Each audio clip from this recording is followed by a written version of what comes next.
আসসালামু আলাইকুম। নতুন একটা ভিডিওতে সকলকেই স্বাগতম। কেমন আছেন আপনারা সকলে? আপনাদের দোয়ায় আল্লাহর রহমতে আলহামদুলিল্লাহ এখন একটু ভালো আছি, কিন্তু গতকাল থেকে আমার প্রচণ্ড মাইগ্রেনের ব্যথা বেড়ে গেছিলো। এই ফলটা পেয়ারা মাখাটা আমি খাচ্ছি প্রায় 20-21 ঘন্টা পর। মাইগ্রেনের ব্যথা যার হয় শুধু সেই বুঝতে পারে এটা কতটা কষ্টদায়ক। তো ভাল লাগতেছিল না, আপনার ভাইয়া বলতেছিল আসে একটু বারান্দায় দাঁড়াও। একদম মানে সব কমলা কমলা হয়ে গেছিল, ক্যামেরা অতটা ভালো বোঝা যাচ্ছে না। আর ক্যামেরা অন করছি, দেখি এখানে রংধনু উঠছে। অনেক দিন পর দেখলাম রংধনু। এত বেশি মেঘ ডাকতেছিল, তারপরে আকাশের গর্জন, সাথে ঠান্ডা বাতাস, ভালোই লাগতেছিল ওভারঅল। কিন্তু সারাদিন শুয়ে থাকা তো কিছুই ভালো লাগতেছিল না। তো বারান্দায় দাঁড়ায় এই ওয়েদারটা দেখে ভালোই লাগতেছিল। আর ক্যামেরাটা অন করার পরে যখন দেখলাম রংধনু, তখন মনটা একদম ফ্রেশ হয়ে গেছে। বৃষ্টিটা মনে হচ্ছে ঝিরি ঝিরি, কিন্তু একটু আগে অনেক বৃষ্টি হয়ে গেছে। আর চারিদিকে এত সুন্দর কমলা কমলা আবহাওয়া হয়েছিল, সব কিছুই মনে হচ্ছিলো যে সাদা, তো বেশিরভাগ বিল্ডিং কালার করা, তো আকাশটা কমলা হয়েছে, রিফ্লেক্ট পড়ে একদম কমলা কমলা হয়ে গেছিলো সব কিছু। তো আজকে আমি হলো আবহাওয়ার দেখলাম, তো আপনার ভাইয়াও বলতেছিল, আবহাওয়া থেকেও বলছে যে 3-4 দিন 5 দিন এরকম বৃষ্টি হবে। দেখেন কি পরিমাণে মেঘ চমকাচ্ছে। তো দেখলাম দিনাজপুর, রংপুর, ওদিকেও অনেক বৃষ্টি হয়েছে, ঝড়, মা বললো অনেক বেশি ঝড় হয়েছে। তো আপনাদের এলাকায় কি অবস্থা অবশ্যই জানাবেন। হ্যাঁ, আজকে আমি অফিসও যেতে পারিনি, অফিসে বলে দিছি ভালো লাগে না, অফিস না গেলে ভালো লাগে না। বাসায় সারাদিন একদম বোরিং হয়ে যাই, আর তার মধ্যে শরীর অসুস্থ থাকলে আরও খারাপ লাগে, শুয়ে থাকা। যাই হোক, আপনারা জানার পরে অনেকেই দোয়া করছেন। তারপরে মাগরিবের পরে একদমই ভালো লাগতেছিল না। পরে আপনার ভাই বললো চলো ছাদ থেকে ঘুরাই আনি। পরে ছাদে আসছি, ছাদে এসে দেখি মেঘ এত বেশি ডাকতেছে, চারিদিকে এত অন্ধকার। এটা হচ্ছে মিরপুরে সন্ধ্যা আজান দিছে, তার পরপরই দেখেন কি অন্ধকার হয়ে গেছে।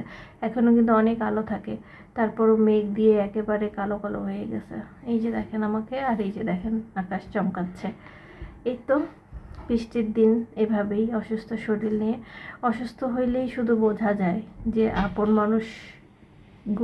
মানুষের গুরুত্ব কতটুকু। ছোট বড় যে কোনোই অসুস্থতাই মানে মনে করা দেয় জীবনটা কতটা ছোট, আপন মানুষকে কতটা কাছে দরকার। আর অসুস্থ হলেই কেন জানি খুব বেশি মনে পড়ে আপন মানুষের কথা, কেন জানি দেখতে ইচ্ছা করে তাদেরকে। আমার তো এটা খুব হয়। আর মাইগ্রেন হলে তো কিছু খাওয়া যায় না, মুখ তিতা হয়ে থাকে, ভালো লাগে না। তো সারাদিন ওই পেয়ারাটা খাইছি, খাওয়ার পরও কেমন যেন ভালো লাগতেছিল না, মুখ তিতা হয়েছিল। খুব বেশি মিস করতেছিলাম। মা একটা ভর্তা বানায়, পেঁয়াজ রসুনের ভর্তা, উত্তরবঙ্গে বানায়, ম্যাক্সিমামই বানায়, হয়তো দিনাজপুরে মা ওটা বানায়। এত মজা, জ্বর হলে ওটা মাখায় খেতে বেশ ভালো লাগে ভাত দিয়ে। মনে হয় ঝাল ঝাল, মুখে রুচি না থাকলে ভাল লাগে। কিন্তু শরীর তো নিজেরই খারাপ, মনে চাচ্ছে না যে উঠে ওই ভর্তাটা বানায় ভাতটা মাখায় খাই, এটা আর মন যাচ্ছে না। তারপর আপনার ভাই আমাকে জোর করে ছাদে নিয়ে এসেছিলো, এই তো দেখতেই পাচ্ছেন। তো এখানে আমরা বেশিক্ষণ থাকিনি, 5-6 মিনিট থাকছি, কারণ হচ্ছে দেখলেনি তো মেঘ কীভাবে গর্জন দিচ্ছে, আবার বিদ্যুৎ চমকাচ্ছে, এটা আমার খুব ভয় লাগে। তো এটাই দেখতেছিলাম, আর ভয়ও পাচ্ছিলাম, আবার যে ভয়ও লাগতেছে।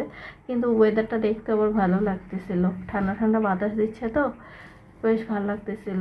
সবাই সাবধানে থাকবেন, যেহেতু কালবৈশাখী ঝড় শুরু হয়ে গেছে। আল্লাহ সবাইকে ভালো রাখুক। ছোটোবেলায় যখন কালবৈশাখী ঝড় হইতো না, তখন জানলা দিয়ে হাত বের করে বৃষ্টির পানি ছুঁইতাম, ভালো লাগতো বৃষ্টির পানি। ছোটোবেলায় ওটাই মনে হচ্ছিল সব থেকে বেশি আনন্দের কাজ, বৃষ্টির পানি ছোঁয়া, বৃষ্টি হলে বাইরে বের হয়ে হাত পা ভেজানো, এগুলোই ছিল ছোটোবেলায় কাজ। হাত পা ভেজানো, কাপড় ভেজানো, আর খাইতাম মায়ের। মা দিত একদম ইচ্ছা মতো, উত্তম মধ্যম। এখন বুঝি যে কেন দিত, ওটাতে একটা কাজ বাড়তো, কাজ কষ্ট হইতো সবার। দেখেন দেখেন কি অবস্থা, এখনও আকাশটা মেঘলা হয়ে আছে। এটা মিরপুর অবস্থা। আবার অনেকেই দেখতেছি গাজীপুর, ঢাকার বেশিরভাগ জায়গা থেকেই ছবি টবি পোস্ট করতেছে এই অবস্থা। আপনাদের কার এলাকায় কী খবর অবশ্যই জানাবেন। হ্যাঁ, ভালো থাকবেন, সুস্থ থাকবেন। আপনাদের সাথে দেখা হবে আমার পরবর্তী ভিডিওতে। এই তো সাদামাটা একটা আজকের ব্লগ। ভালো লাগলে লাইক কমেন্ট শেয়ার করতে ভুলবেন না।